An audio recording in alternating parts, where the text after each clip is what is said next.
Stall number 11 વિષય વાંચનમાં પાયાની કચાશ શોધવી. ઇનોવેટરનું નામ મનોજકુમાર એસ સોલંકી, માથાસુર પ્રાથમિક શાળા. નમસ્કાર. જિલ્લા શિક્ષણ અને તાલીમ ભવન મહેસાણા આયોજિત 11મા એજ્યુકેશનલ ઇનોવલ ફેસ્ટિવલમાં હું આપ સર્વેનું હાર્દિક સ્વાગત કરું છું. આ એજ્યુકેશન ઇનોવેશન ફેસ્ટિવલમાં મારો વિષય છે વાંચનમાં રહેલી પાયાની કચાશ શોધવી.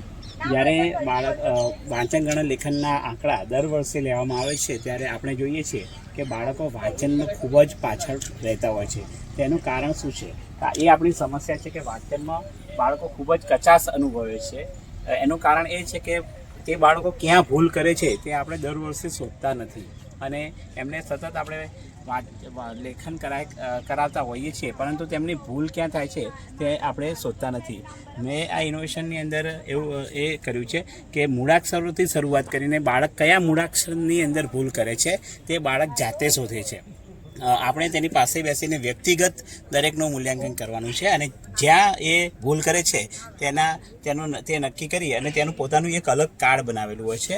એ કાર્ડની અંદર નોંધ કરે છે. ત્યાર પછી મૂળાક્ષરો પછી એના સ્વરો છે. સ્વર પછી જે શબ્દો છે એ શબ્દોમાં ક્યાં કચાશ છે અને એને પાયાની કચાશ ક્યાં છે એ શોધવા માટેનો મેં પ્રયત્ન કર્યો છે.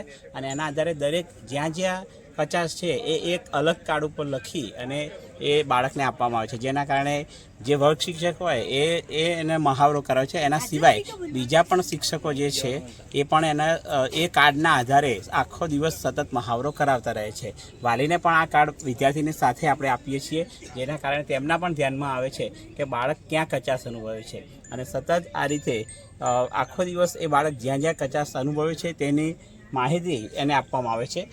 વધુ જ્યારે બાળકમાં કચાશ હોય અને એ સિદ્ધ નથી કરી શકતો ત્યારે તેને અલગ અલગ રીતે તેને મૂળાક્ષર ચિત્રો બતાવીને મૂળાક્ષર ઓળખવામાં આવે છે. તેના પ્રથમ અક્ષરનો જે ધ્વનિ છે એની ઓળખ કરવામાં આવે છે.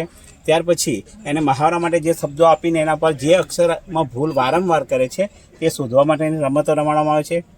ફકરો આપી અને એ જે અક્ષર છે એ શોધવા માટે ગોળ કરવામાં આવે છે. ત્યાર પછી એને વિવિધ રમતો છે. એક રમત એવી છે કે બાળકો હવામાં અક્ષર લખે છે અને બાળકો એ વિદ્યાર્થીઓ ઓળખે છે, જેના કારણે એ અક્ષર કઈ રીતે લખાય છે એ સ્પષ્ટ થાય છે. ત્યાર પછી એને ટપકા જોડીને રેતી લેખન કરાવે છે, રેતીમાં અક્ષર લેખન કરાવે છે અને આ રીતે મૂળાક્ષર પરથી શબ્દ અને શબ્દ પરથી વાક્ય ની આપણે એને ઓળખ આપીએ છીએ. આના આધારે પરિણામ મને એ મળ્યું છે કે બાળકો જે પાયામાં ભૂલ કરતા ટ અને ડમાં ભૂલ કરતા હતા, ઢ અને ઠમાં ભૂલ કરતા હતા, એના કારણે એ વાંચનમાં ખૂબ જ મુશ્કેલી અનુભવતા હતા.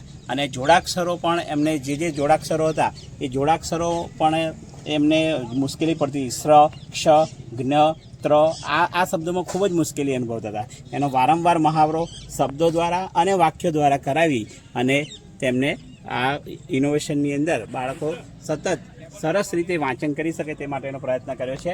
ઘણા બાળકો કદમ 1થી શરૂ કરીને કદમ 8 સુધી પહોંચી ગયા છે.